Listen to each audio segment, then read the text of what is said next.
এই 5 আগস্ট পরে 14-10-24 তারিখে দৈনিক সমকালে তথাকথিত রিপোর্টে 51 জন বিচারকের একটা বিবৃতি সহকারে দুদকে একটা সংলাপ আনা হয়, যেটা ছিল সম্পূর্ণ সেই পত্রিকা ভিত্তি করে আমাদের এক কলিগ মিস্টার জুবাইর রহমান উনি একটা রিট দায়ের করেন। সেই রিটটা আজকে মহামান্য হাইকোর্ট ডিভিশনে এটা হিয়ারিং হয়। হিয়ারিং হলে মহামান্য হাইকোর্ট বিভাগ প্রধানত 3টা পয়েন্টে এই রিটটাকে নিষ্পত্তি করে দেয়। সেটা হচ্ছে যে একজন বিচারকের বিরুদ্ধে কমপ্লেন শুধু পেপার কাটিংয়ের ভিত্তি করে কোনো রিট দায়ের করা যায় না। আর এই যে পেপার কাটিংটা হলো, পেপার রিপোর্টটা, এটার ভিত্তি কি? এর ভিত্তি আদৌ কোনো ভিত্তি নাই।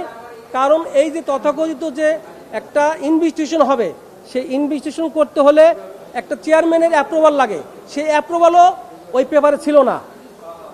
আর এই মানি লন্ডারিং যে বিষয়গুলো আসে সেগুলা বাংলাদেশ ব্যাংকে থেকেও কোনো প্রতিবেদন দেওয়া হয় নাই, দুদক থেকে কোনো ইনকোয়ারি পর্যন্ত করা নাই।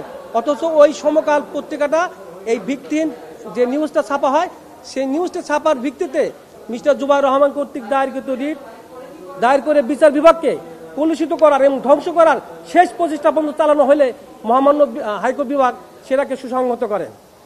মহামান্য হাইকোর্ট বিভাগ guardian of the supreme court, guardian of the constitution and guardian of the people's হয়ে আজকে সেই রায়টায় যুগান্ত করে রায়টা দিয়ে দিয়েছেন যে পিআইএল হতে হলে তাকে সংশ্লিষ্ট হতে হবে। একটা রিপোর্ট হলে সেটা পিআইএল হবে না। এখানে পাবলিক ইন্টারেস্টটা কোথায়? একজন বিচারককে করাপ্ট করা হলো, একজন বিচারক করাপ্ট হয়ে যাবেন, তার ভিত্তি কি? আজকে যদি 10 জন বিচারকের বিরুদ্ধে করাপ্টের সংবাদ প্রচার করা হয়, কালকে আরেকটা রিট প্রদান করা হতে পারে। সুতরাং এই অবস্থাটা চলতে দেওয়া যায় না, সেটাই বিচারক বলেছে। মহামান্য হাইকোর্ট ডিভিশন বলেছে একজন বিচারকের বিরুদ্ধে কোনো প্রতিবেদন ছাপা হলে সেটাকে অবশ্যই রিজন থাকতে হবে, যুক্তিসঙ্গত থাকতে হবে। আর যুক্তিসঙ্গত কোনো রিপোর্ট প্রদান করা না হলে সেটা ভেগ। আর সেই ভেগ রিপোর্টের ভিত্তি করে মহামান্য হাইকোর্ট বিভাগ কোনো রুল বা অন্য কোনো আদেশ দিতে পারে না। সেই বিবেচনা করে আজকে এই রিটটা সরাসরি নামঞ্জুর করে দিয়েছেন, রিজেক্ট করে দিয়েছেন, সামারি রিজেক্ট করে দিয়েছেন।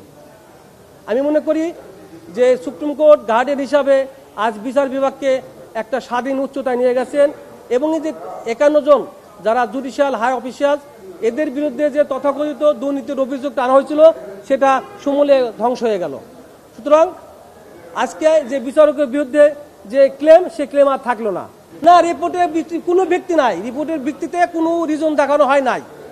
এই রিপোর্টে সেই রিপোর্টে উল্লেখ করা হয়েছিল যে এখানে অনুসন্ধান হয়েছে, সেই আদৌ কোনো অনুসন্ধানের এক বিন্দু কোনো কাগজ দেখানো হয় নাই। আমরা চাই বিচারক, যদি কোনো বিচারক সত্যিকার দুর্নীতিগ্রস্ত হয়ে থাকে তার বিচার হোক, কিন্তু ঢালাভাবে সমস্ত বিচারকের উপরে ক্লেম আসবে সেটা বরদাস্ত করা হবে না।